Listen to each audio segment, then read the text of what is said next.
بسم اللہ الرحمن الرحیم۔ تمام جو ہمارے دیکھنے والے ہیں ان کو میں ایک گڈ نیوز دینا چاہوں گا کہ پاکستان کی کامیاب سفارتکاری کے بعد اب ایک قوی امکان ہو گیا ہے کہ مقبوضہ کشمیر سے کرفیو 1-2 دن میں اٹھ جائے گا۔ جی بالکل، کئی دنوں سے کرفیو لگا ہوا ہے، 5-6 اگست سے لگا ہوا ہے، اب اس کو 20 دن ہو چکے ہیں اس کرفیو کو۔ اور جب سے کرفیو لگا ہوا ہے کشمیر میں جو صورتحال ہے اس سے دنیا بالکل ناواقف ہے کرفیو کی وجہ سے، اور پاکستان کا جو بھرپور مطالبہ تھا کہ پہلے کرفیو کو ختم کیا جائے، اس کے بعد ہی ہم کوئی بات کریں گے آپ سے۔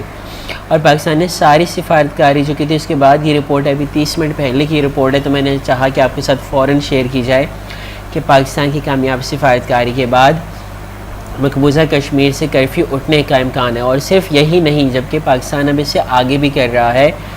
پاکستان کی کوشش ہے کہ ان مظالم کو عالمی سطح پر اجاگر کیا جائے، جس کے لیے اسلام آباد میں ایک عالمی کانفرنس کے انعقاد پر بھی مشاورت کی جا رہی ہے۔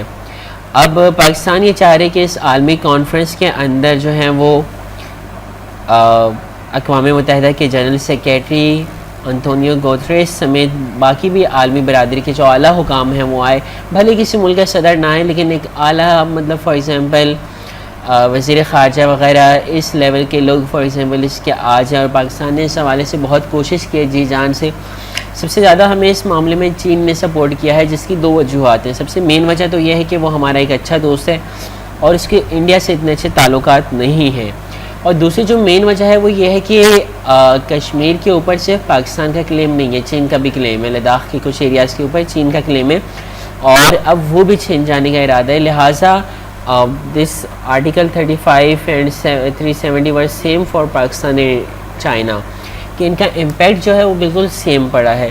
سو چائنا نے ہمیں سپورٹ کیا، دوسری طرف امریکہ نے ہمیں سپورٹ کیا، کیونکہ امریکہ چاہتا ہے کہ پاکستان یکسوئی سے افغانستان کے اندر کام کرے، اور جب سے یہ سب کچھ ہوا ہے پاکستان اب زیادہ توجہ اس چیز کو دینے لگا ہے، کشمیر کو دینے لگا ہے۔ تو امریکہ بھی یہی چاہ رہا ہے۔ اس کے علاوہ روس جو ہے، روس کی بھی بہت خواہش ہے، کیونکہ روس کے کافی عرصے بعد پاکستان کے ساتھ تعلقات بحال ہوئے، اس لیے روس نہیں چاہے گا کہ پاکستان کے ساتھ دوبارہ تعلقات وہی پرانی ڈگر پہ چلے جائیں۔ باقی اقوام نے بھی یہ کوشش کی ہے، تو یہ بڑی اچھی نیوز ہے کہ اگر کشمیر سے کرفیو اٹھ جاتا ہے، جتنی جلدی اٹھے گا اتنا ہی اچھا ہوگا، ورنہ اگر یہ کرفیو کچھ 2-3 ہفتے دوبارہ مزید جاری رہا پھر اس کے اٹھنے کا کوئی فائدہ نہیں ہوگا، کیونکہ تب تک جو کہ ڈیموگرافی ہوگی چینج ہو جائے گی۔ اچھا، جب ہم کہتے ہیں کہ ڈیموگرافی چینج ہو جائے گی، اس سے ہماری مراد کیا ہوتی ہے؟ اس سے مراد یہ ہوتی ہے کہ کشمیر میں وہ کرفیو اور مظالم کر رہے ہیں جس کے بعد لوگوں کو حراست میں لے رہے ہیں، قید کر رہے ہیں، اس کو کشمیر سے باہر کسی نامعلوم جگہ پہ لے جا کے غائب کیا جا رہا ہے۔ اب ہوگا کیا؟ جو فگرز آ رہی ہیں وہ سینکڑوں میں نہیں ہزاروں میں آ رہی کہ ہزاروں لوگوں کو گرفتار کیا گیا ہے۔